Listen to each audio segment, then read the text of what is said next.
Hello friends, welcome back. स्वागत है आपका national security, internal security, defence polity and governance, साथ ही साथ एक बहुत इंपॉर्टेंट टॉपिक जो लगातार कई सालों के बाद लगातार न्यूज में आ ही जाता है। आज हम बात करेंगे नागालैंड की जो रीसेंट सिविलियन किलिंग्स हैं उनके बारे में, पूरे इंसिडेंट के बारे में, साथ ही साथ इसकी वजह से फिर से एक बार क्यों जो armed forces special powers act है उसको हटाने की, रिपील करने की डिमांड तेजी क्यों पकड़ती हुई दिखाई दे रही है। दोस्तों, सबसे पहले ये टॉपिक न्यूज में क्यों बना रहा?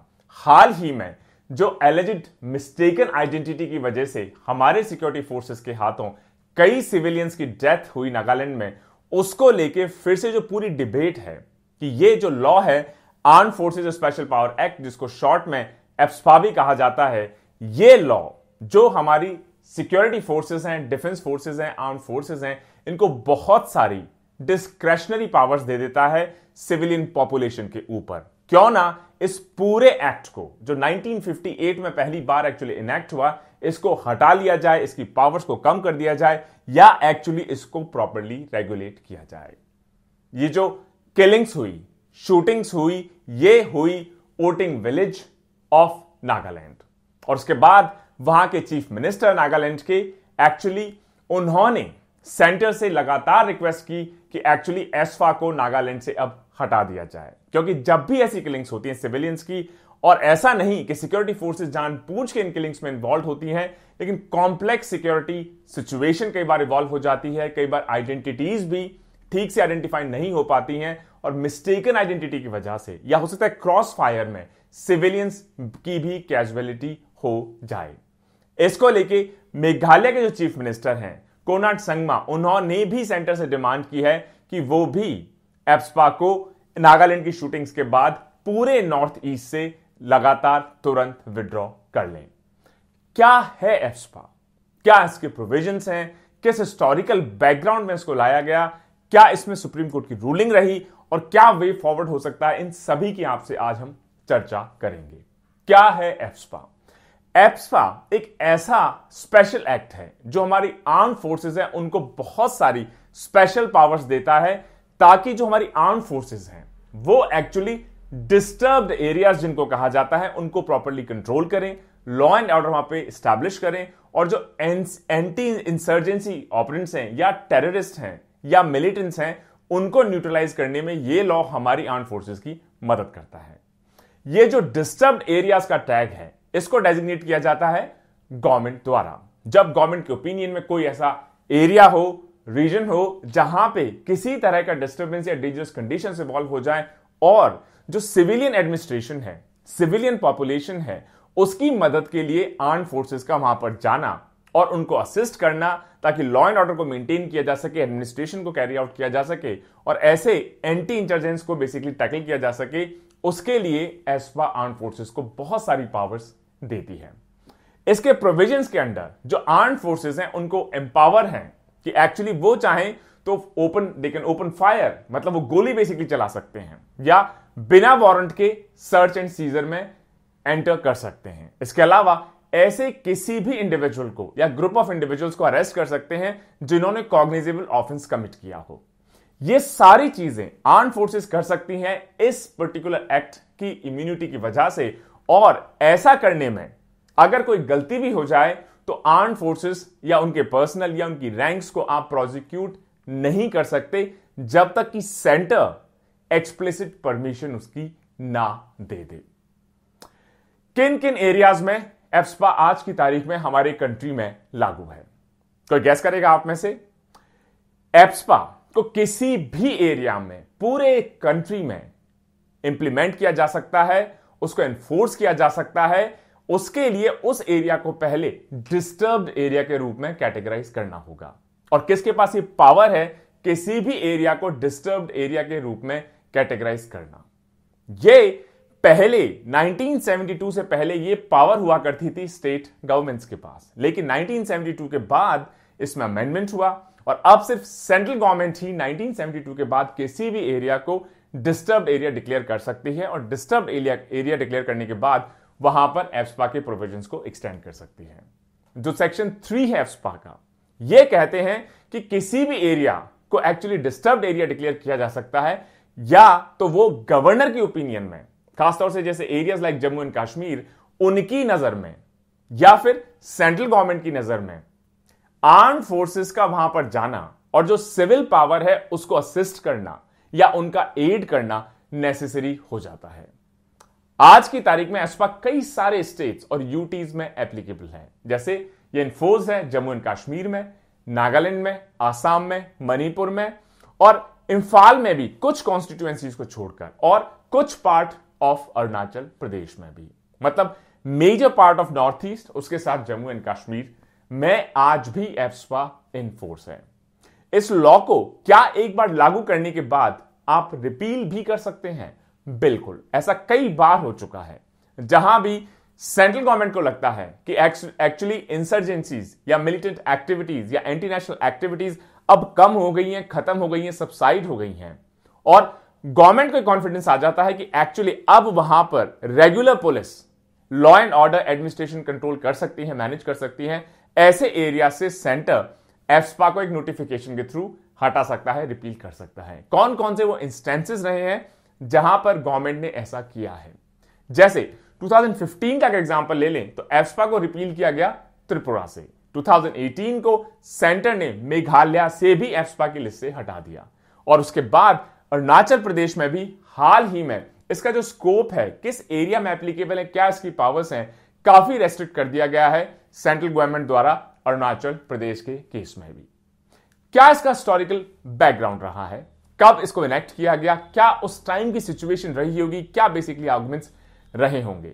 ये जो लॉ है इसका जो बेसिस है वो है armed forces special power ordinance of 1942।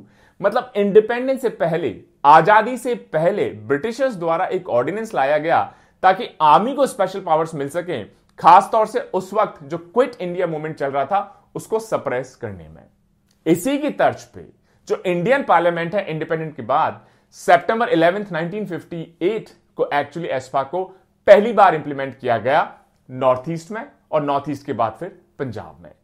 अगस्त 18, 1958 जो बिल है इसको लाया गया, पहली बार इसकी जरूरत महसूस हुई जो नागालैंड में नागा इंसर्जेंसी है उसको टैकल करने के लिए। उस वक्त नागालैंड एक्चुअली असम का एक पार्ट हुआ करता था, असम स्टेट का एक पार्ट हुआ करता था, और इसको सबसे पहले लोकसभा में इंट्रोड्यूस किया गया। 2 से ज्यादा घंटे इसके ऊपर काफी डिबेट चली। उसके बाद ये राज्यसभा में गया 25, 27, 28 ऑफ अगस्त, और उसके बाद वहां के जो होम मिनिस्टर या उस वक्त के जो होम मिनिस्टर थे श्री गोविंद बल्लभ पंत, उन्होंने कहा कि लॉ बहुत सिंपल है और इसमें ऐसे मेजर्स दिए जा रहे हैं कि जो मिसगाइडेड नागाज हैं या एंटी इंसर्जेंट एलिमेंट्स हैं या एंटी नेशनल एलिमेंट्स हैं जो कि एंटी नेशनल एक्टिविटीज या मिस्चीवियस एक्टिविटीज में इन्वॉल्व हो सकते हैं, उनको किस तरीके से हम लोग कंट्रोल कर सकेंगे। उन्होंने यह भी कहा कि एक्चुअली इस लॉ की इसलिए भी जरूरत है क्योंकि इतना बड़ा एरिया है, वहां पे आर्म फोर्सेस के साथ हर बार एक सिविल मैजिस्ट्रेट को भेजना, फॉर एग्जांपल जैसे अभी मेरे पास ज्वाइंट मैजिस्ट्रेट या सब डिविजनल मैजिस्ट्रेट का चार्ज है, तो किसी भी पुलिस एक्टिविटी के लिए, चाहे वो लाठी चार्ज हो या फायरिंग हो, उसके लिए जो सिविल मैजिस्ट्रेट्स होते हैं या एग्जीक्यूटिव मैजिस्ट्रेट्स होते हैं, फॉर एग्जांपल मेरी तहसील में जैसे कि मैं सब डिविजनल मैजिस्ट्रेट हूं, मेरे ऑर्डर के बिना पुलिस लाठी चार्ज या फायरिंग नहीं कर सकती। तो अगर आप एस्पा नहीं लगाएंगे तो ये जो मैजिस्ट्रेसी पावर्स हैं ये एक्चुअली आर्म फोर्सेस के पास नहीं रहेंगी, और एकदम से कोई सिचुएशन इवॉल्व हो जाए जहां पे आर्मी को या पुलिस फोर्सेस को कोई एक्शन लेना पड़े इन एंटी इंसर्जेंट एलिमेंट्स के खिलाफ, तो हो सकता है उस डिसीजन में बहुत डिले हो जाए, हो सकता है वो एम्पावर फील ना करें, जिसकी वजह से हमारी नेशनल सिक्योरिटी कॉम्प्रोमाइज हो जाए। इस वजह से क्योंकि एलिमेंट्स हो सकता है बहुत लार्ज ज्योग्राफिकल एरिया के ऊपर फैले हों, और ऐसे जो इवेंट्स हैं ये हो सकता है अनएक्सपेक्टेडली हैपन हो जाएं, एकदम से हैपन हो जाएं, ऐसे टाइम पे हैपन हो जाएं, ऐसी जगह पे बेसिकली हो जाएं जहां पर हो सकता है कि सिविल मैजिस्ट्रेट अवेलेबल ना हो, पहुंचने में देर लग जाए। तो किस तरीके से हमारी आर्म फोर्सेस फटाफट ऐसे सिचुएशंस को टैकल कर सकें, उसके लिए इस बिल का इन्फोर्स होना बहुत जरूरी है। तो क्या ऑपोजिशन ने इस बिल का उस वक्त 1958 में सपोर्ट किया होगा? नहीं, इसका ऑपोजिशन पार्टीज ने बहुत फियर्स ऑपोजिशन किया, और उसके बाद राज्यसभा में जब डिबेट हुई तो उस वक्त के honourable prime minister Shri Jawaharlal Nehru ji ने एक्चुअली इस लॉ को डिफेंड किया। उन्होंने कहा कि कोई भी गवर्नमेंट है वो एक्चुअली इंश्योर करेगी कि अगर कोई वायलेंस में इन्वॉल्व होता है, एंटी नेशनल एक्टिविटीज में इन्वॉल्व होता है, वो धीरे धीरे एनार्की की तरफ, या हो सकता है अगर हमने उनको कंट्रोल नहीं किया तो फासिस्ट जो फोर्सेस हैं वो कंट्रोल करना शुरू कर सकती हैं हमारे ऐसे ज्योग्राफिकल एरियाज को। हो सकता है वो प्राइवेट ग्रुप्स हो, इंसर्जेंट ग्रुप्स हो, मिलिटेंट ग्रुप्स हो, जो वायलेंस और कोर्सिव मेजर्स में इन्वॉल्व हो। इस वजह से गवर्नमेंट अथॉरिटीज के पास भी ऐसी पावर्स का होना बहुत जरूरी है कि ऐसे वायलेंट ग्रुप्स को या ऐसे एंटी नेशनल एक्टिविटीज में इन्वॉल्व होने वाले ग्रुप्स और इंडिविजुअल्स को कंट्रोल किया जा सके। प्रॉब्लम क्या है लॉ में, क्या इसकी मेजर कंट्रोवर्सीज हैं?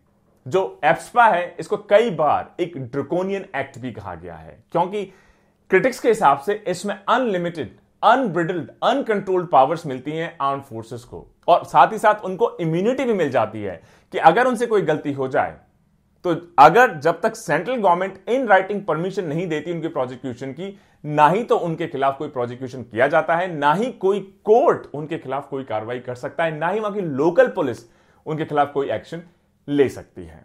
जो एप्सपा है इसमें आर्म फोर्सेस को अगर लगे कि जरूरी है सिचुएशन के हिसाब से तो वो शूट टू किल, साथ ही साथ किसी बिल्डिंग को डिस्ट्रॉय उन्हें करना हो, अगर उन्हें लगता है कि हमें सस्पेशन है कि ये इंडिविजुअल, ये ग्रुप या ये बिल्डिंग एंटी नेशनल एक्टिविटीज या इंसर्जेंट एक्टिविटीज के लिए यूटिलाइज की जा रही है। और इसमें रैंक्स, मतलब कोई भी नॉन कमीशन ऑफिसर हो जो नॉन कमीशन या उसके इक्विवेलेंट रैंक या उससे अबव रैंक का हो, उसकी ओपिनियन में या उसकी सिर्फ सस्पिशन पे अगर उसे लगे कि किसी का अरेस्ट होना जरूरी है या किसी के ऊपर फायर करना जरूरी है, तो बिना वारंट के उनको अरेस्ट किया जा सकता है, उनके ऊपर फायर भी किया जा सकता है। इसमें एक और प्रोविजन है कि अगर आर्म फोर्सेस कि जो पर्सनल है, नॉन कमीशन ऑफिसर है या उनके ऊपर के रैंक को एक्चुअली लगता है कि कोई भी इंडिविजुअल या ग्रुप ऑफ इंडिविजुअल या कोई ऑर्गेनाइजेशन ऐसी किसी भी चीज को पजेस करती है जिसको वो वेपन की तरह यूज कर सकती है, तो एक्चुअली ऐसे ऑफिसर्स या हमारी आर्म फोर्सेस जो उनको वार्निंग ठीक लगे, उस वार्निंग के बाद वो चाहें तो उसके ऊपर फायर कर सकते हैं, उसको अरेस्ट कर सकते हैं। इसके अलावा कोई भी इवेंट होने के बाद एप्सपा अगर इंप्लीमेंटेड है उस जगह, तो कोई भी प्रोसिक्यूशन को आप इंस्टीट्यूट नहीं कर सकते, पहले आपको सेंट्रल गवर्नमेंट की प्रायर परमिशन लेनी ही होगी।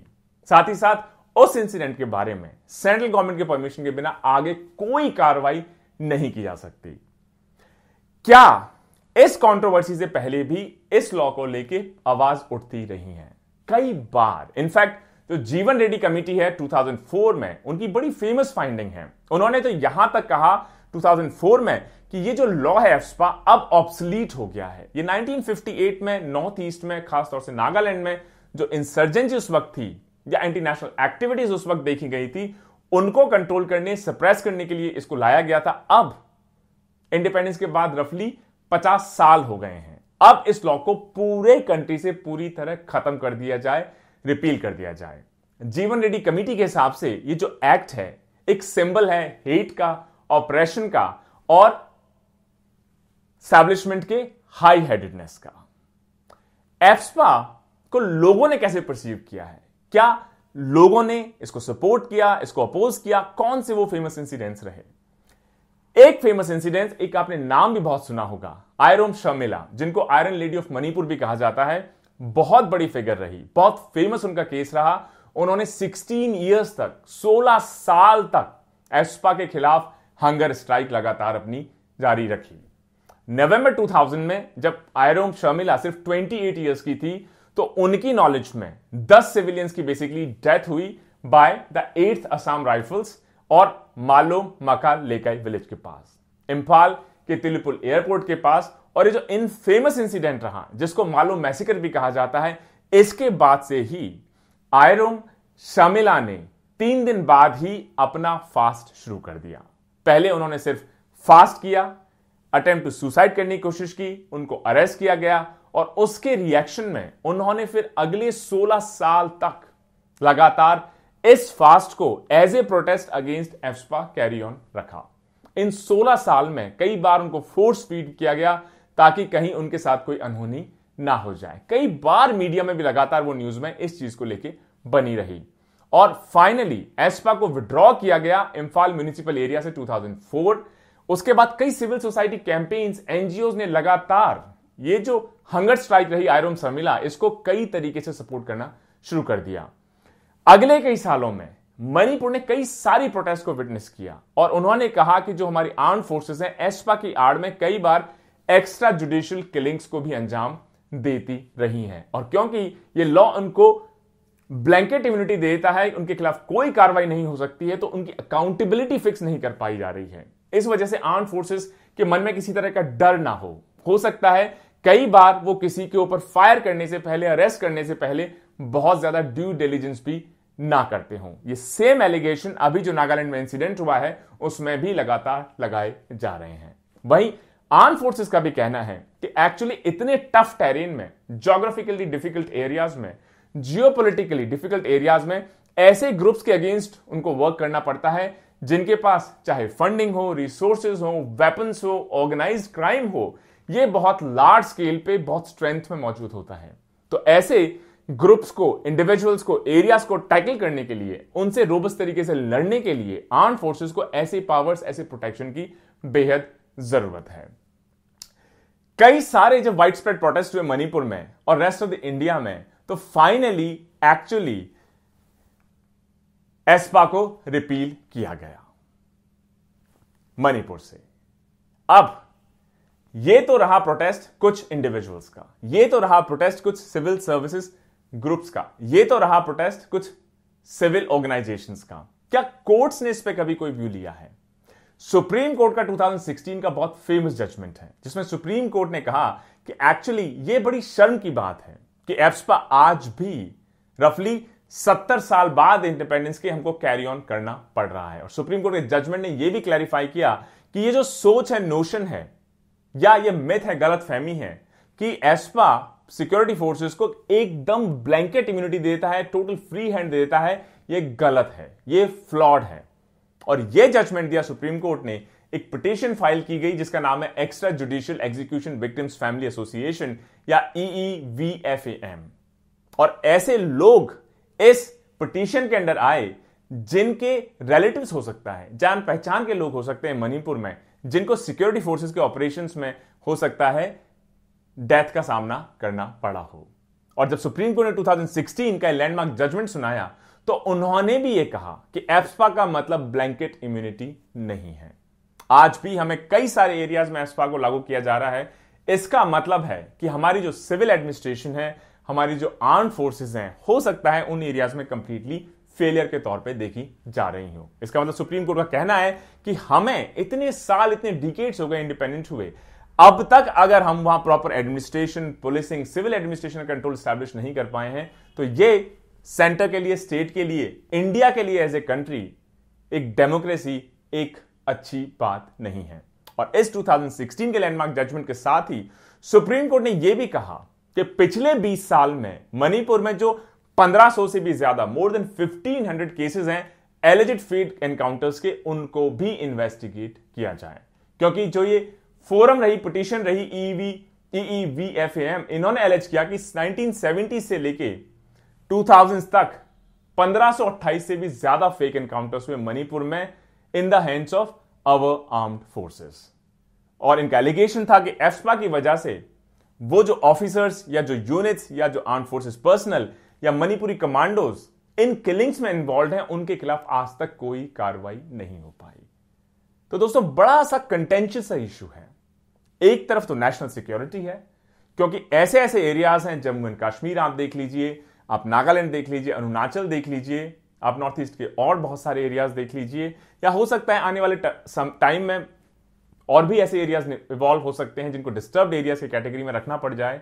एक तरफ तो आपको नेशनल सिक्योरिटी को बैलेंस करना है, वहीं आपको दूसरी तरफ सिविल लिबर्टीज या आपके फंडामेंटल राइट्स या आपकी सिविल एडमिनिस्ट्रेशन को भी बैलेंस करना है। लोगों के ह्यूमन राइट्स वॉलेट ना हो, फेक किलिंग्स ना हो, और अगर ऐसे लोग, इंडिविजुअल्स या कोई एजेंसी इन्वॉल्व होती है, उनकी अकाउंटेबिलिटी आप कैसे फिक्स करें, इन दोनों को बैलेंस करने की ही ये डिबेट इतने डिकेड से लगातार चलती आ रही है। कई कमिटीज का कहना है कि इसको रिपील कर दिया जाए, 2004 की रिकमेंडेशन रही। मुझे लगता है एक अच्छा बैलेंस इसमें वे फॉरवर्ड हो सकता है कि हो सकता है पूरी तरह रिपील करना पॉसिबल ना हो, क्योंकि हमारी आर्म्ड फोर्सेस को ये प्रोटेक्शन, ये स्ट्रेंथ, ये एम्पावरमेंट ऐसे डिफिकल्ट एरियाज में ऑपरेट करने के लिए जरूरी हो जाते हैं। लेकिन साथ ही साथ जो ब्लैंकेट इम्यूनिटी है उसको भी कहीं ना कहीं कर्टेल करने की जरूरत है। इसको प्रॉपर्ली रेगुलेट कैसे किया जाए, अकाउंटेबिलिटी कैसे लाई जाए, अगर फेक एनकाउंटर्स हैं उनको कैसे इन्वेस्टिगेट किया जाए, या ग्रीवियंस रिड्रेसल मैकेनिज्म किसी तरीके से स्टैब्लिश किया जाए, स्टेट्स में भी, यूनिट्स में भी, सेंट्रल लेवल पे भी, ताकि लोगों में कॉन्फिडेंस हो कि एक्चुअली ये लॉ इंपॉर्टेंट है, जरूरी है, लेकिन कोई इसका एक्चुअली मिसयूज ना कर पाए। तब एक कंफर्टेबल पोजीशन पे we as a democratic India will be able to arrive at. Stay tuned. Jai Hind, जय भारत।